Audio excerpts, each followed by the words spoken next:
ಹಿಮದ ಹೃದಯದಲ್ಲಿ ಅರಳಿದ ಹೂವು ಮುಂದುವರಿದ ಭಾಗ 45. ಇಶಿಕಾಳ ಆದೇಶದಂತೆ ರೌಡಿಸೀನ ತನ್ನ ಕಾರನ್ನು ರುದ್ರ ಮತ್ತು ತಿಲಕ್ಕಿದ್ದ ಕಾರಿನತ್ತ ವೇಗವಾಗಿ ಚಲಾಯಿಸತೊಡಗಿದನು. ಕಾರಿನ ವೇಗ ಕ್ಷಣ ಕ್ಷಣಕ್ಕೂ ಹೆಚ್ಚಾಗುತ್ತಿತ್ತು. ಅವನ ಕಣ್ಣುಗಳು ನೇರವಾಗಿ ರುದ್ರನ ಕಾರಿನ ಮೇಲೆಯೇ ನೆಟ್ಟಿದ್ದವು. ಆದರೆ ರುದ್ರನಿಗೂ ತಿಲಕ್ಕೂ ತಮ್ಮ ಹಿಂದೆ ಅಪಾಯವೊಂದು ವೇಗವಾಗಿ ಬರುತ್ತಿದೆ ಎಂಬ ಸಣ್ಣ ಸುಳಿವು ಇರಲಿಲ್ಲ. ತಿಲಕ್ ಕಾರು ಓಡಿಸುತ್ತಾ ರುದ್ರನಿಗೆ ಸಿಕ್ಕಿದ್ದ ಸಾಕ್ಷಿಗಳ ಬಗ್ಗೆ ಹೇಳುತ್ತಿದ್ದನು. ರುದ್ರ ಗಂಭೀರವಾಗಿ ಕೇಳಿಸಿಕೊಳ್ಳುತ್ತಿದ್ದನು. ಅಷ್ಟರಲ್ಲಿ ಹಿಂದಿನಿಂದ ಒಂದು ಕಾರಿನ ಹಾರನ್ ಜೋರಾಗಿ ಕೇಳಿಸಿತು. ತಿಲಕ್ ಮಿರರಲ್ಲಿ ನೋಡಲು ಮುಂದಾದನು. ಅವನ ಕಣ್ಣುಗಳು ಆ ಕಾರಿನ ಮೇಲೆ ಬಿದ್ದ ಕ್ಷಣ ಅವನ ಮುಖ ಬದಲಾಯಿತು. ಸರ್, ಏನೇ ತಿಲಕ್ ಎಂದು ರುದ್ರ ಆತಂಕದಿಂದ ಕೇಳಿದನು. ತಿಲಕ್ ಮಿರರ್ನತ್ತ ನೋಡುತ್ತಾ, ಸರ್, ಯಾರು ನಮ್ಮನ್ನು ಹಿಂಬಾಲಿಸ್ತಿರುವಂತ ಕಾಣಿಸ್ತಾ ಇದೆ. ರುದ್ರ ಕೂಡ ಹಿಂದಕ್ಕೆ ಒಮ್ಮೆ ನೋಡಿದನು. ಸ್ವಲ್ಪ ದೂರದಲ್ಲಿ ಅದೇ ಕಾರು ವೇಗವಾಗಿ ಬರುತ್ತಿರುವುದು ಕಾಣಿಸಿತು. ಸ್ಪೀಡ್ ಜಾಸ್ತಿ ಮಾಡು ಎಂದು ರುದ್ರ ಗಂಭೀರವಾಗಿ ಹೇಳಿದನು. ಆಯ್ತು ಸರ್. ತಿಲಕ್ ಕೂಡಲೇ ಕಾರಿನ ವೇಗ ಹೆಚ್ಚಿಸಿದನು. ಆದರೆ ರೌಡಿಸೀನ ಕೂಡ ತನ್ನ ಕಾರಿನ ವೇಗವನ್ನು ಇನ್ನಷ್ಟು ಹೆಚ್ಚಿಸಿದನು. ಎರಡು ಕಾರುಗಳ ನಡುವಿನ ಅಂತರ ನಿಧಾನವಾಗಿ ಕಡಿಮೆಯಾಗತೊಡಗಿತು. ತಿಲಕ್ ಮತ್ತೊಮ್ಮೆ ಮಿರರ್ನಲ್ಲಿ ನೋಡಿದನು. ಅವನ ಮುಖದಲ್ಲಿ ಆತಂಕ ಮೂಡಿತು. ಸರ್, ನನ್ಗೆ ಯಾಕೋ ಹಿಂದುಗಡೆ ಇರೋರು ಬೇಕಂತಲೇ ನಮ್ಮನ್ನು ಹಿಂಬಾಲಿಸ್ತಾ ಇದ್ದಾರೆ ಅನಿಸ್ತಾ ಇದೆ. ಸ್ವಲ್ಪ ಕ್ಷಣ ಯೋಚಿಸಿ, ಇವರೇನಾದರೂ ವಿಕ್ರಮ್ ಕಡೆಯವರು ಇರ್ಬೋದಾ? ರುದ್ರ ಗಂಭೀರವಾಗಿ ಉತ್ತರಿಸಿದನು. ಇರಬಹುದು, ಹೇಳಕ್ಕಾಗಲ್ಲ. ನೀನು ಕಾರಿನ ಸ್ಪೀಡ್ ಕಮ್ಮಿ ಮಾಡಬೇಡ. ತಿಲಕ್ ಇನ್ನಷ್ಟು ವೇಗವಾಗಿ ಕಾರು ಚಲಾಯಿಸತೊಡಗಿದನು.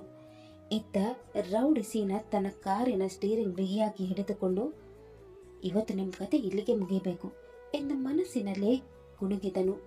ಮುಂದೆ ಏನಾಗಲಿದೆ ಎಂಬುದನ್ನು ಅರಿಯದೆ ರುದ್ರ ಮತ್ತು ತಿಲಕ್ ವೇಗವಾಗಿ ಸಾಗುತ್ತಿದ್ದರು. ಸೀನಾ ತನ್ನ ಕಾರನ್ನು ಇನ್ನಷ್ಟು ವೇಗವಾಗಿ ಚಲಾಯಿಸಿಕೊಂಡು ಬಂದು ರುದ್ರ ಮತ್ತು ತಿಲಕ್ ಇದ್ದ ಕಾರಿಗೆ ದಡಾಮ್ ಎಂದು ಬಲವಾಗಿ ಗುದ್ದಿದನು. ಗುದ್ದಿದ ರಭಸಕ್ಕೆ ರುದ್ರ ಮತ್ತು ತಿಲಕ್ ಇದ್ದ ಕಾರು ನಿಯಂತ್ರಣ ಕಳೆದುಕೊಂಡಿತು. ಟೈರ್ಗಳ ಸದ್ದು ಮೊಳಗಿತು. ಕಾರು ರಸ್ತೆಯ ಡಿವೈಡರ್ಗೆ ಬಲವಾಗಿ ಗುದ್ದಿ ನಂತರ ಪಲ್ಟಿಯಾಗಿ ರಸ್ತೆಯ ಬದಿಯಲ್ಲಿ ಬಿದ್ದಿತು. ಸೀನನ ಕಾರಿಗೂ ಸಣ್ಣ ಪುಟ್ಟ ಹಾನಿಯಾಯಿತು. ಅವನಿಗೂ ಸಣ್ಣ ಗಾಯಗಳಾಗಿದ್ದವು. ಅವನು ಗಾಬರಿಯಿಂದ ಕಾರಿನಿಂದ ಇಳಿದು ರುದ್ರ ಮತ್ತು ತಿಲಕ್ ಇದ್ದ ಕಾರಿನ ಕಡೆ ನೋಡಿದನು. ಕಾರು ಸಂಪೂರ್ಣವಾಗಿ ಜಖಂಗೊಂಡಿರುವುದನ್ನು ನೋಡಿ ಇಬ್ಬರು ಸತ್ತಿರಬೇಕು ಎಂದುಕೊಂಡನು. ಕ್ಷಣ ಕಾಲ ಅಲ್ಲೇ ನಿಂತು, ನಾನು ಇಲ್ಲಿರೋದು ಸರಿಯಲ್ಲ ಎಂದು ಹೇಳಿಕೊಂಡು ಅಲ್ಲಿಂದ ವೇಗವಾಗಿ ಹೊರಟನು. ಸ್ವಲ್ಪ ದೂರ ಹೋದ ನಂತರ ಇಶಿಕಾಗೆ ಕಾಲ್ ಮಾಡಿದನು. ಮೇಡಮ್, ಕೆಲಸ ಮುಗಿಯಿತು. ಕಾರ್ ಪಲ್ಟಿಯಾಗಿದೆ. ಅವರಿಬ್ಬರು ಬದುಕಿರೋ ಚಾನ್ಸೇ ಇಲ್ಲ. ಇಶಿಕಾ ತಕ್ಷಣ ಕೇಳಿದಳು, ಅವ್ರು ಸತ್ತು ಹೋಗಿದಾರಂತ ಚೆಕ್ ಮಾಡಿದೆಯಾ? ಇಲ್ಲ ಮೇಡಮ್, ಆದರೆ ಕಾರ್ ಪಲ್ಟಿಯಾದ ರಭಸ ನೋಡಿದ್ರೆ ಅವರಿಬ್ಬರು ಉಳಿಯೋ ಚಾನ್ಸೇ ಇಲ್ಲ. ಸರಿ, ನೀನಲ್ಲಿ ಒಂದು ಕ್ಷಣ ಇರಬೇಡ, ಕೂಡಲೇ ಇಲ್ಲಿಂದ ಹೊರಡು. ಸರಿ ಮೇಡಮ್ ಎಂದು ಹೇಳಿ ಸೀನಾ ಕಾಲ್ ಕಟ್ ಮಾಡಿದನು. ಇತ್ತ ಇಶಿಕಾಳ ಮುಖದಲ್ಲಿ ನಿಧಾನವಾಗಿ ಒಂದು ವ್ಯಂಗ್ಯ ನಗು ಮೂಡಿತು. ಅವಳು ತನ್ನಷ್ಟಕ್ಕೆ ತಾನೇ ಗುಣುಗಿದಳು. ನಾನು ಉಳಿಬೇಕಂದ್ರೆ ನೀನು ಸಾಯಲೇಬೇಕು ರುದ್ರ. ನಂತರ ಕಿಟಕಿಯ ಹೊರಗೆ ನೋಡುತ್ತಾ, ಸಾರಿ ರುದ್ರ, ರೆಸ್ಟ್ ಇನ್ ಪೀಸ್ ಎಂದು ನಕ್ಕಳು. ಇನ್ಮೇಲೆ ನಿನ್ನ ಇಡೀ ಸಾಮ್ರಾಜ್ಯಕ್ಕೆ ನಾನೇ ಉತ್ತರಾಧಿಕಾರಿ ಎಂದು ಹೇಳುತ್ತಾ ಜೋರಾಗಿ ನಗತೊಡಗಿದಳು. ಇತ್ತ ಅಪಘಾತಕ್ಕೊಳಗಾದ ಕಾರಿನೊಳಗೆ ತಿಲಕ್ ಪ್ರಜ್ಞೆ ಕಳೆದುಕೊಂಡು ಬಿದ್ದಿದ್ದನು. ತಲೆಗೆ ಬಲವಾಗಿ ಏಟು ಬಿದ್ದಿತ್ತು. ಆದರೆ ರುದ್ರನಿಗೆ ಇನ್ನೂ ಪ್ರಜ್ಞೆ ಇತ್ತು. ಅವನ ತಲೆ, ಕೈ ಮತ್ತು ಕಾಲುಗಳಿಂದ ರಕ್ತ ಹರಿಯುತ್ತಿತ್ತು. ನೋವಿನಿಂದ ಅವನಿಗೆ ಉಸಿರಾಡುವುದೇ ಕಷ್ಟವಾಗುತ್ತಿತ್ತು. ಅಷ್ಟರಲ್ಲಿ ಛೃ ಎಂಬ ಶಬ್ದ ಕೇಳಿಸಿತು. ಕಾರಿನಿಂದ ಆಯಿಲ್ ಲೀಕ್ ಆಗುತ್ತಿರುವುದನ್ನು ಗಮನಿಸಿದ ರುದ್ರ ಬೆಚ್ಚಿ ಬಿದ್ದನು. ತಿಲಕ್ ಎಂದು ಕೂಗಿದನು. ಯಾವ ಕ್ಷಣದಲ್ಲಾದರೂ ಕಾರು ಸ್ಫೋಟಿಸಬಹುದೆಂಬ ಅರಿವು ಅವನಿಗೆ ಆಯಿತು. ತನ್ನ ದೇಹದಲ್ಲಿ ಶಕ್ತಿಯೇ ಇಲ್ಲದಿದ್ದರೂ ರುದ್ರ ನಿಧಾನವಾಗಿ ಕಾರಿನಿಂದ ಹೊರಗೆ ಬಂದನು. ಆದರೆ ತಿಲಕ್ ಇನ್ನು ಕಾರಿನೊಳಗೆ ಇದ್ದನು. ಇಲ್ಲ, ತಿಲಕ್ನನ್ನು ಬಿಟ್ಟು ನಾನು ಹೋಗಲ್ಲ ಎಂದು ಹಲ್ಲು ಕಚ್ಚಿಕೊಂಡು ಮತ್ತೆ ಕಾರಿನೊಳಗೆ ಹೋದನು. ತನ್ನ ಕೈಯಲ್ಲಿ ಶಕ್ತಿ ಇಲ್ಲದಿದ್ದರೂ ತಿಲಕ್ನನ್ನು ಹೇಗೋ ಹೊರಗೆ ಎಳೆದುಕೊಂಡು ಬಂದನು. ರಸ್ತೆಯ ಬದಿಗೆ ಬಂದ ಕೂಡಲೇ ತಿಲಕ್ ತಿಲಕ್ ಕಣ್ತೆರೆ ಎಂದು ಅವನನ್ನು ಎಬ್ಬಿಸಲು ಪ್ರಯತ್ನಿಸಿದನು. ಆದರೆ ತಿಲಕ್ ಯಾವುದೇ ಪ್ರತಿಕ್ರಿಯೆ ನೀಡಲಿಲ್ಲ. ರುದ್ರನ ಕಣ್ಣುಗಳು ನಿಧಾನವಾಗಿ ಮಂಜಾಗತೊಡಗಿದವು. ತಲೆ ಸುತ್ತತೊಡಗಿತು. ಅವನ ಕಣ್ಮುಂದೆ ಒಂದು ಮುಖ ಮೂಡಿತು. ಮೀರಾಳ ಮುಖ, ಅವಳ ನಗು, ಅವಳ ಕಣ್ಣೀರು, ಅವಳು ಪ್ರೀತಿಯಿಂದ ಕರೆಯುತ್ತಿದ್ದ ರೀ ಎಂಬ ಧ್ವನಿ. ರುದ್ರನ ಕಣ್ಣುಗಳಲ್ಲಿ ಕಣ್ಣೀರು ತುಂಬಿತು. ಇಲ್ಲ, ನಾನು ಸಾಯಬಾರ್ದು ಎಂದು ನಿಧಾನವಾಗಿ ಗುನುಗಿದನು. ನಾನು ಬದುಕಬೇಕು. ಒಂದು ಕ್ಷಣ ಕಣ್ಣು ಮುಚ್ಚಿ ನನ್ನ ಮೀರಾಗೋಸ್ಕರ ಎಂದು ಹೇಳಿದ ತಕ್ಷಣವೇ ರುದ್ರನ ಪ್ರಜ್ಞೆ ಕಳೆದು ಹೋಯಿತು. ಅಷ್ಟರಲ್ಲಿ ಅಪಘಾತದ ಸದ್ದು ಕೇಳಿ ಸುತ್ತಮುತ್ತಲಿನ ಜನರು ಓಡಿ ಬಂದರು. ಅಯ್ಯೋ, ಆಕ್ಸಿಡೆಂಟ್ ಆಗಿದೆ, ಬೇಗ ಆಂಬ್ಯುಲೆನ್ಸ್ಗೆ ಕಾಲ್ ಮಾಡಿ ಎಂದು ಕೆಲವರು ಕೂಗತೊಡಗಿದರು. ಸ್ವಲ್ಪ ಸಮಯದಲ್ಲೇ ಜನರ ಗುಂಪು ಅಲ್ಲಿ ಸೇರಿತು. ಅವರಲ್ಲಿ ಒಬ್ಬನು ರುದ್ರನನ್ನು ಗುರುತಿಸಿ ಆಶ್ಚರ್ಯದಿಂದ, ಇವರು ಫೇಮಸ್ ಬಿಸ್ನೆಸ್ ಟೈಕೂನ್ ರುದ್ರ ಸಾಲಿಯನಲ್ವಾ ಎಂದನು. ಮತ್ತೊಬ್ಬನು, ಹೌದು, ಹೆಂಡತಿ ಮಗ ಇದ್ರು ಎರಡನೇ ಮದುವೆ ಮಾಡಿಕೊಂಡಿದ್ದಾನಂತ ಸುದ್ದಿಯಾಗಿದ್ದವನೇ ಅಲ್ವಾ ಎಂದನು. ಹೌದು, ಇವನು ಅವನೇ ಎಂದು ಮತ್ತೊಬ್ಬನು ಹೇಳಿದನು. ದೂರದಿಂದ ಆಂಬ್ಯುಲೆನ್ಸಿನ ಸೈರನ್ ಕೇಳಿಸತೊಡಗಿತು. ಆಂಬ್ಯುಲೆನ್ಸ್ ಸ್ಥಳಕ್ಕೆ ಬಂದ ಕೂಡಲೇ ರುದ್ರ ಮತ್ತು ತಿಲಕ್ ಇಬ್ಬರನ್ನು ತುರ್ತಾಗಿ ಆಸ್ಪತ್ರೆಗೆ ಕರೆದೊಯ್ಯಲಾಯಿತು. ಅಪಘಾತದ ಸುದ್ದಿ ಕ್ಷಣಾರ್ಧದಲ್ಲಿ ಎಲ್ಲೆಡೆ ಹರಡತೊಡಗಿತು. ಟಿವಿ ಚಾನೆಲ್ಗಳು, ನ್ಯೂಸ್ ಪೋರ್ಟಲ್ಗಳು ಮತ್ತು ಸೋಷಿಯಲ್ ಮೀಡಿಯಾಗಳಲ್ಲಿ ಒಂದೇ ಸುದ್ದಿ ವೈರಲ್ ಆಗತೊಡಗಿತು. ಬ್ರೇಕಿಂಗ್ ನ್ಯೂಸ್, ಖ್ಯಾತ ಉದ್ಯಮಿ ರುದ್ರ ಸಾಲಿಯನ್ ಭೀಕರ ಕಾರು ಅಪಘಾತಕ್ಕೆ ಒಳಗಾಗಿದ್ದಾರೆ. ಆಂಕರ್ ಆತಂಕಭರಿತ ಧ್ವನಿಯಲ್ಲಿ ಮುಂದುವರಿಸಿದರು. ನಮಗೆ ಲಭ್ಯವಾಗಿರೋ ಮಾಹಿತಿ ಪ್ರಕಾರ ರುದ್ರ ಸಾಲಿಯನ್ ಮತ್ತು ಅವರ ಜೊತೆ ಪ್ರಯಾಣಿಸುತ್ತಿದ್ದ ವ್ಯಕ್ತಿ ಗಂಭೀರವಾಗಿ ಗಾಯಗೊಂಡಿದ್ದು ಇಬ್ಬರನ್ನು ತುರ್ತಾಗಿ ಆಸ್ಪತ್ರೆಗೆ ದಾಖಲಿಸಲಾಗಿದೆ. ರುದ್ರ ಸಾಲಿಯನ್ ಅವರ ಸ್ಥಿತಿ ಅತ್ಯಂತ ಗಂಭೀರವಾಗಿದ್ದು ಅವರು ಬದುಕುಳಿಯುವ ಸಾಧ್ಯತೆ ಕಡಿಮೆ ಎಂದು ಪ್ರಾಥಮಿಕ ಮಾಹಿತಿ ತಿಳಿದು ಬಂದಿದೆ.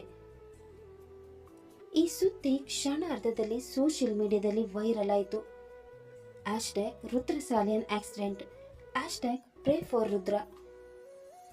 ಇತ್ತ ಈ ಸುದ್ದಿಯನ್ನು ನೋಡಿದ ಇಶಿಕಾ ಟಿವಿ ಮುಂದೆ ನಿಂತು ಯಾರಿಗೂ ಕಾಣದಂತೆ ತುಟಿ ಅಂಚಿನಲ್ಲಿ ಸಣ್ಣ ನಗು ಮೂಡಿಸಿದಳು. ನಾನು ಅಂದುಕೊಂಡಿದ್ದೇ ಆಗಿದೆ. ಇನ್ಮೇಲೆ ರುದ್ರ ಸಾಲಿಯನ್ ಸಾಮ್ರಾಜ್ಯ ನಂದು. ರುದ್ರನಿಗೆ ಆಕ್ಸಿಡೆಂಟ್ ಆದ ವಿಷಯ ಮೀರಾ ಮತ್ತು ಶೌರ್ಯನ ಕಿವಿಗೆ ತಲುಪುತ್ತಿದ್ದಂತೆ ಇಬ್ಬರು ಆಘಾತಕ್ಕೊಳಗಾದರು. ರುದ್ರನಿಗೆ ಏನೂ ಆಗಿರಬಾರದು ಎಂದು ಮೀರಾ ಕಣ್ಣೀರಿನಿಂದ ದೇವರನ್ನು ಬೇಡಿಕೊಂಡಳು. ಶೌರ್ಯ ಕೂಡಲೇ ಕಾರು ತೆಗೆದುಕೊಂಡು ಆಸ್ಪತ್ರೆಯ ಕಡೆ ಹೊರಟನು. ಅವನ ಜೊತೆ ಮೀರಾ ಕೂಡ ಹೊರಟಳು. ಇದನ್ನು ನೋಡಿದ ಇಶಿಕಾ ಅವರ ಜೊತೆ ಹೊರಟಳು. ಆದರೆ ಅವಳ ಕಣ್ಣಲ್ಲಿ ಕಾಣಿಸುತ್ತಿದ್ದ ಆತಂಕ ಕೇವಲ ಒಂದು ನಾಟಕವಾಗಿತ್ತು. ಕಾರು ಚಲಿಸುತ್ತಿದ್ದಂತೆ ಮೀರಾ ಹಿಂದಿನ ಸೀಟಿನಲ್ಲಿ ಕುಳಿತುಕೊಂಡಳು. ರುದ್ರನ ನೆನಪು ಕಣ್ಣ ಮುಂದೆ ಬರುತ್ತಿದ್ದಂತೆ ಅವಳ ಕಣ್ಣೀರು ತಡೆಯಲಾಗಲಿಲ್ಲ. ರುದ್ರ, ನಿಮ್ಗೆ ಏನೂ ಆಗಬಾರ್ದು, ದಯವಿಟ್ಟು ನನ್ನ ಬಿಟ್ಟು ಹೋಗ್ಬಿಡಿ ಎಂದು ಜೋರಾಗಿ ಅಳತೊಡಗಿದಳು.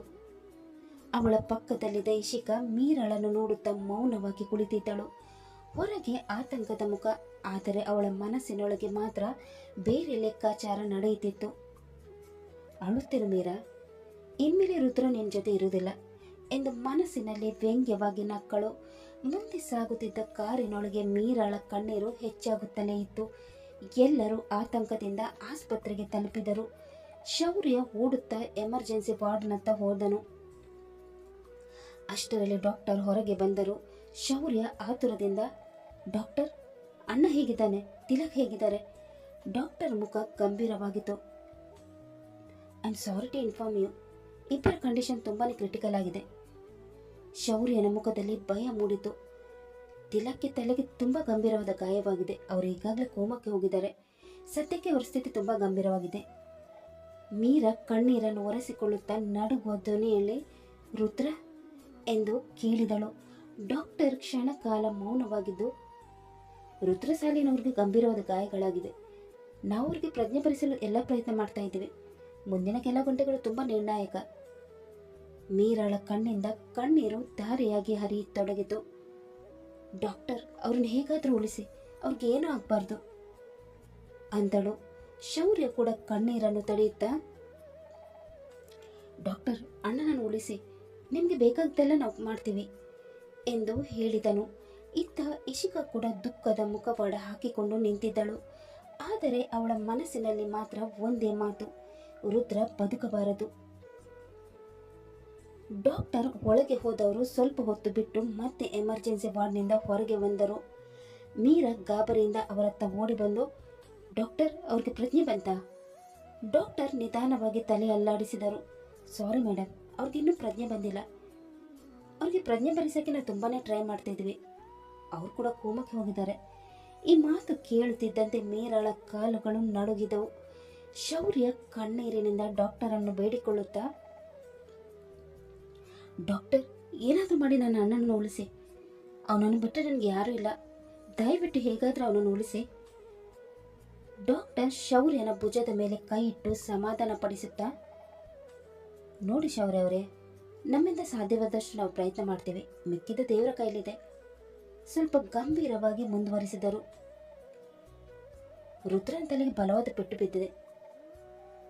ಇಂಟರ್ನಲ್ ಬ್ಲೀಡಿಂಗ್ ಆಗಿರೋದನ್ನು ತಕ್ಷಣ ಸರ್ಜರಿ ಮಾಡಬೇಕು. ಮೀರಾ ಕಣ್ಣೀರಿನಿಂದ ಕೇಳಿದಳು, ಡಾಕ್ಟರ್, ಅವ್ರಿಗೆ ಏನೂ ಆಗಲ್ಲ ಅಲ್ವಾ? ಡಾಕ್ಟರ್ ಕ್ಷಣಕಾಲ ಮೌನವಾಗಿದ್ದು, ಈಗಲೇ ಯಾವುದೇ ಗ್ಯಾರಂಟಿ ಕೊಟ್ಟು ಸಾಧ್ಯವಿಲ್ಲ. ಸರ್ಜರಿ ಯಶಸ್ವಿಯಾದರೆ ಅವರು ಕೋಮದಿಂದ ಹೊರಬರೋ ಸಾಧ್ಯತೆ ಇದೆ. ಆದರೆ ಪರಿಸ್ಥಿತಿ ಗಂಭೀರವಾಗಿರೋದ್ರಿಂದ ಅವರ ಜೀವಕ್ಕೂ ಅಪಾಯವಿದೆ. ಮೀರಾಳ ಕಣ್ಣೀರು ಮತ್ತಷ್ಟು ಹೆಚ್ಚಾಯಿತು. ಡಾಕ್ಟರ್ ಮತ್ತೊಂದು ವಿಷಯ ತಿಳಿಸಿದರು.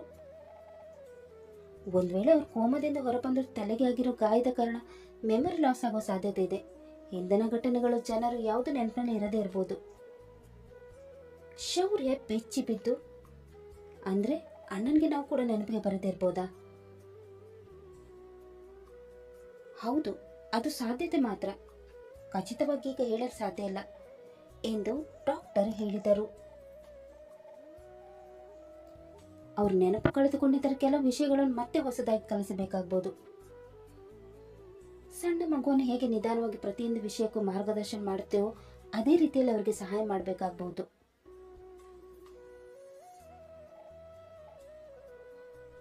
ಕೊನೆಗೆ ಡಾಕ್ಟರ್ ಗಂಭೀರವಾಗಿ ಹೇಳಿದರು, ಈಗ ಮುಖ್ಯವಾದದ್ದು ಸರ್ಜರಿ. ಇದಕ್ಕೆ ನಿಮ್ಮ ಒಪ್ಪಿಗೆ ಬೇಕು. ದಯವಿಟ್ಟು ಕನ್ಸೆಂಟ್ ಫಾರ್ಮ್ಗೆ ಸೈನ್ ಮಾಡಿ.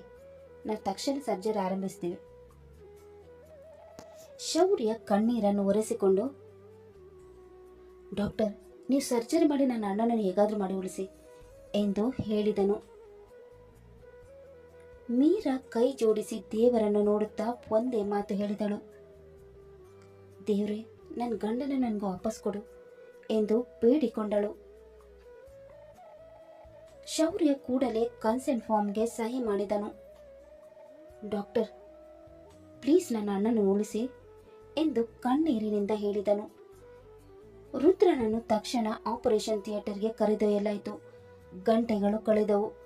ಕೊನೆಗೂ ಸರ್ಜರಿ ಮುಗಿಯಿತು.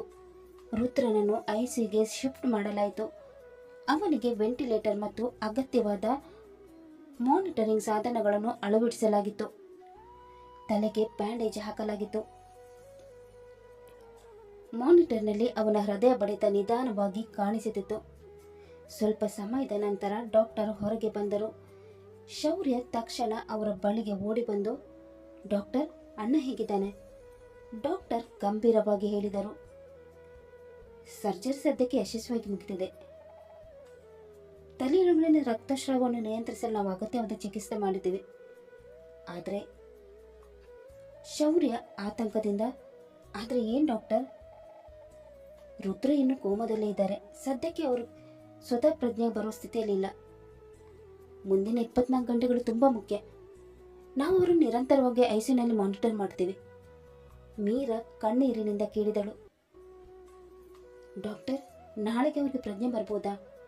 ಡಾಕ್ಟರ್ ನಿಧಾನವಾಗಿ ಹೇಳಿದರು, ಅದನ್ನು ಈಗ ಖಚಿತವಾಗಿ ಹೇಳಲು ಸಾಧ್ಯ ಇಲ್ಲ.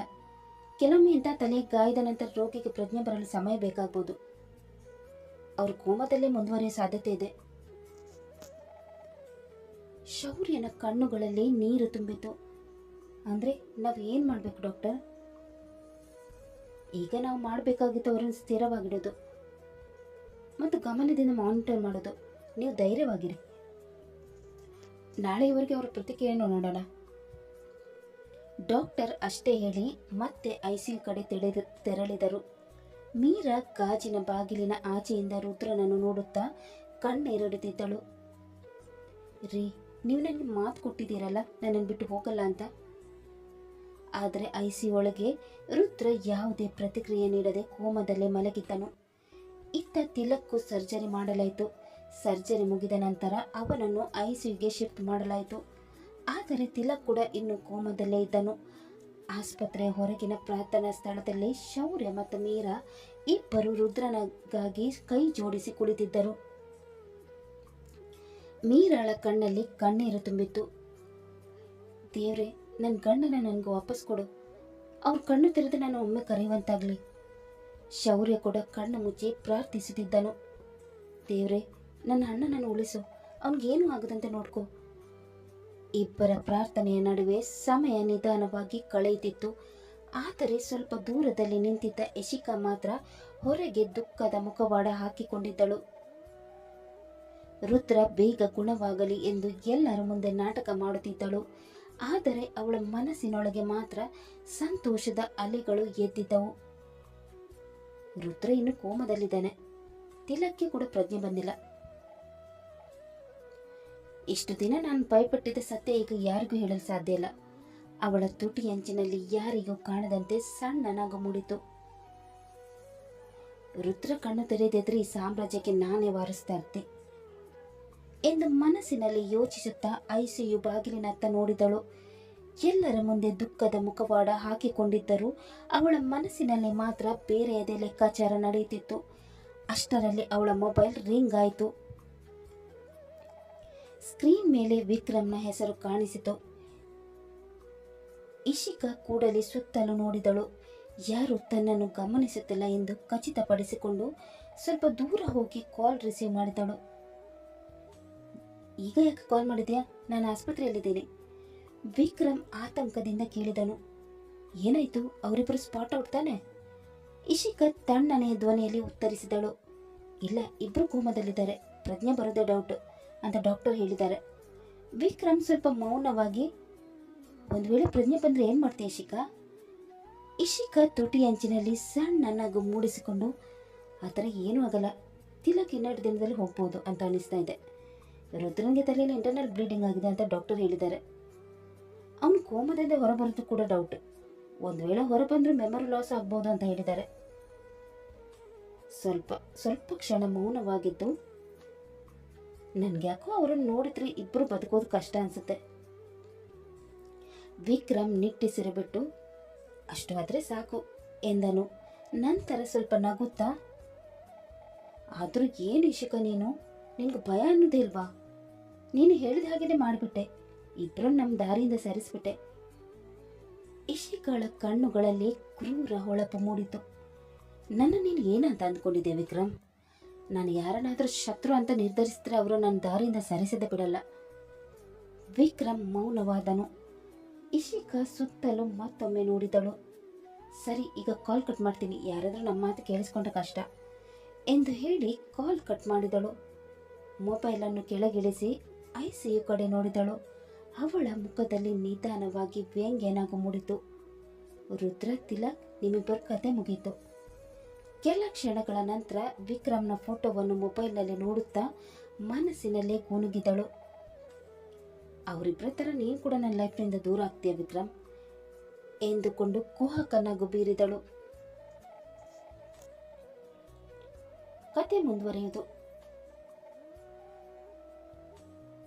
ರುದ್ರನ ಜೀವ ಉಳಿಯುತ್ತ ತಿಲಕ್ ಕಣ್ಣು ತೆರೆಯುತ್ತಾನ.